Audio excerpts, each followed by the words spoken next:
Yeah, okay, good morning, afternoon, and evening. It's the guy you should believe in. Dropping heat like every season. Underdog like Willie Beeman. Classic like Dom singing. Blasting like bombs. All right, ladies and gents, welcome into the show. Of course, my name is Devin. That is Zane, and this is Buffet Sports.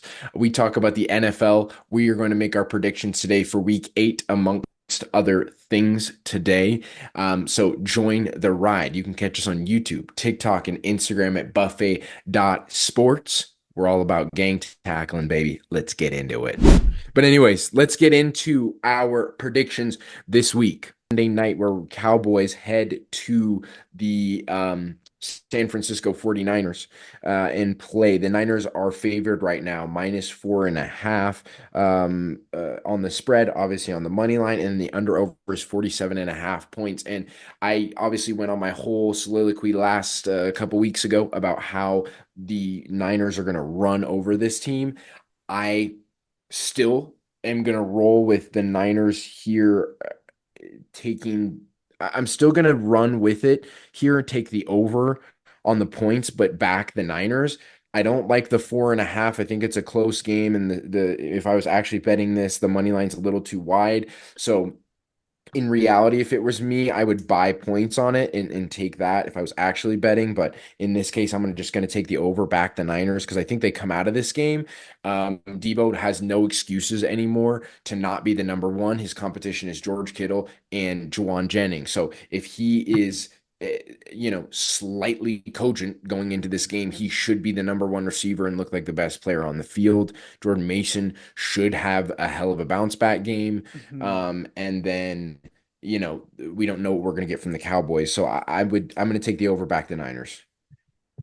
I'm going to go the opposite as you. I like the Cowboys coming out of a bye. They have been hurt and banged up, but they got an entire week to kind of try and fix all of that. When you're in the season and all these guys are getting hurt, it's hard to adjust when you're not a great football team. Cowboys are not a Mhm. great football team, but once you get that entire week to look at your guys, look what you guys do well, and then kind of change things up, Mhm. I think that we're going to see a different sort of Cowboys defense. We're going to see a more Mhm. re, a more ready Cowboys defense than what we have previously seen. And the 49ers are banged up. Jordan Mason has not been able to get going. Brock Purdy threw 3 picks last week. I don't think it's a bounce back game for them. I think it's a start of a little bit of fire for the Cowboys. So you're going to take them straight up. You want them on the money line, the plus 180, or do you want the Yeah, spread at plus 4.5? give me the money line. Okay. Now we head to Monday Night Football in Pittsburgh. The Steelers invite the Giants in. They're favored by 5.5. And then obviously on the money line, -300, and the under over is 36.5. In this respect, I think I don't know if we see Daniel Jones this game. He got benched early in the fourth quarter last week against the Eagles. Looking back at it, Drew Lock was playing, and I don't know, Malik Neighbors, I think, is back. He did, yeah, he is. He's He's back. back. And so I don't know if they're going to give DJ another go, or what they're going to do here. If it's Drew Lock, then the 5.5 feels easy. The money line's too wide here. I'm going to take the 5.5 just because what the Steelers were able to do to they were able to hang in with the Cowboys with Justin Fields. In this Mhm. case, there's no quarterback, no defense Yeah. on either side of the ball for the Giants, and you had the production that you had with Russ last week.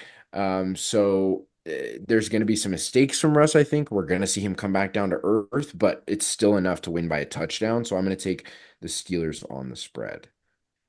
I usually don't go Steelers, but with how they've been playing and how dominant that defense actually is, and you sort of forget how much TJ Watt affects the game until you actually watch the game. And then Yeah. obviously last week we did watch that. So I'm going to go Steelers here because, for one, I know that the Steelers O line is banged up, but they're supposed to be really good. They've worked really hard at getting a good O line. So that defensive line from the New York Giants, it will be effective to slow down Russ in the offense. I don't think they're going to be a powerhouse, kind of like what we saw last week. I think it's going to kind of look more like Steelers football.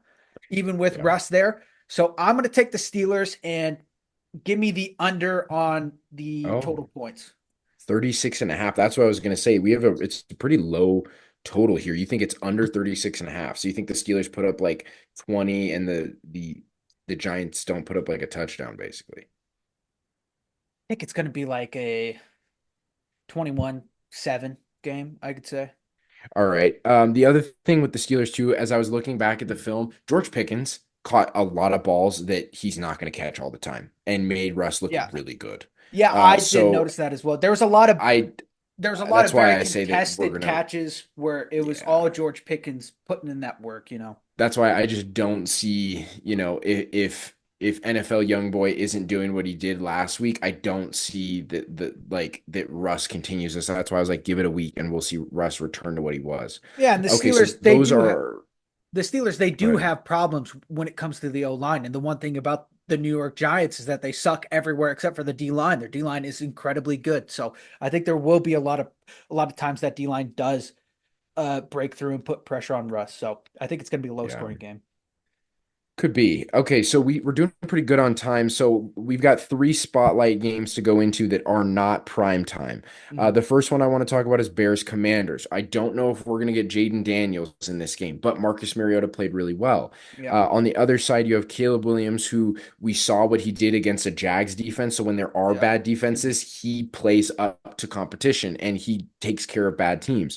So I expect a big game from DJ Moore in this because of how the lack of stoutness, the lack of intestinal fortitude that the Commanders have on the back end.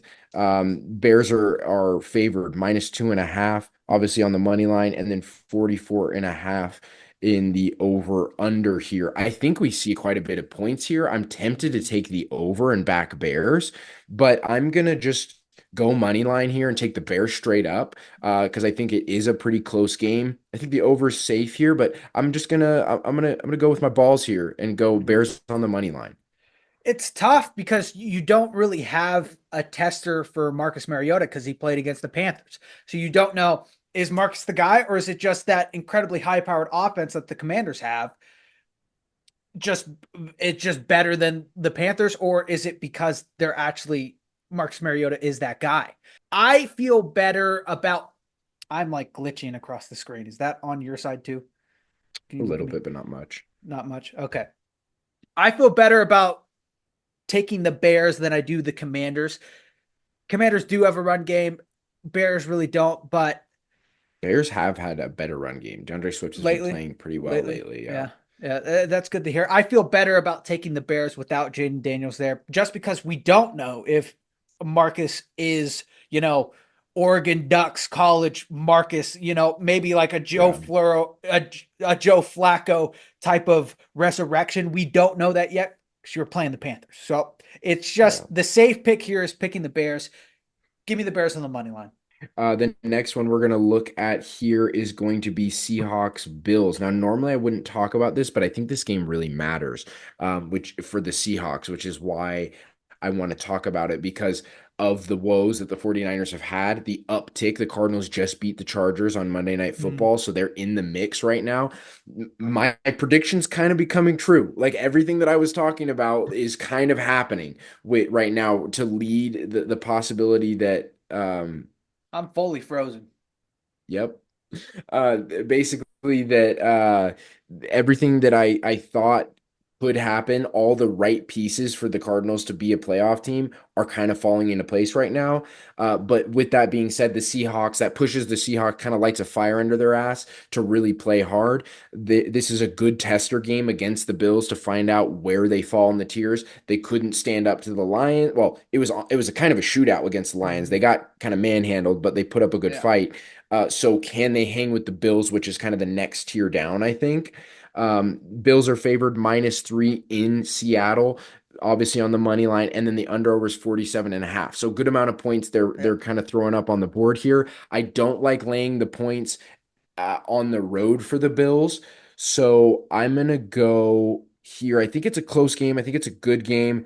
James Cook is back. Ray Davis has kind of been found. Amari Cooper played well last week. Mhm.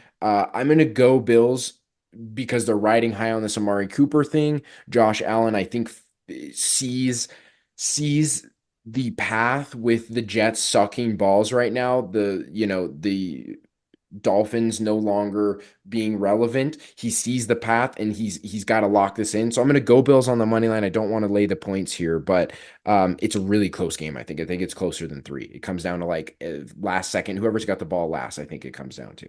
See, I don't know. I heard something about DK Metcalf being hurt because I know that I he did hear left that last too. week, but I don't I know if did he's hear that playing or too. not.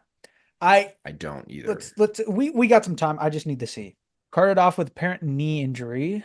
He's MCL week to sprain. week. He's week to Okay, so week. he's probably not going to play. I would lean on Yeah, the side he's not going to play. he's probably not going to play, and that's a But huge hit for them. I wrote these down this morning. So -3 is with, at least to when I wrote it down, that's with that not news. So Mhm.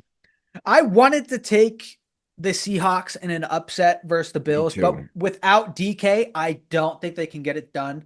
Obviously, they got a stellar run game. Obviously, they have weapons, Jackson Smith and Jigba and Geno Careful. Smith. Yeah, be careful there. Be careful there. Jigba's in Paris. Yeah, but without DK Metcalf, I don't think they can get it done against that Bills team. We've Mhm. seen what the Bills can be. The front half of Yeah. the season, they were amazing.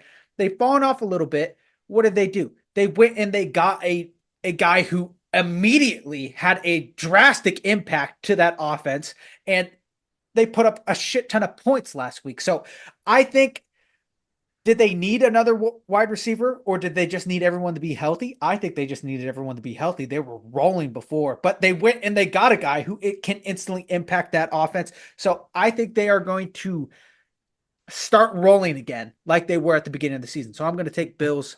Let's go Bills on the money line. Okay.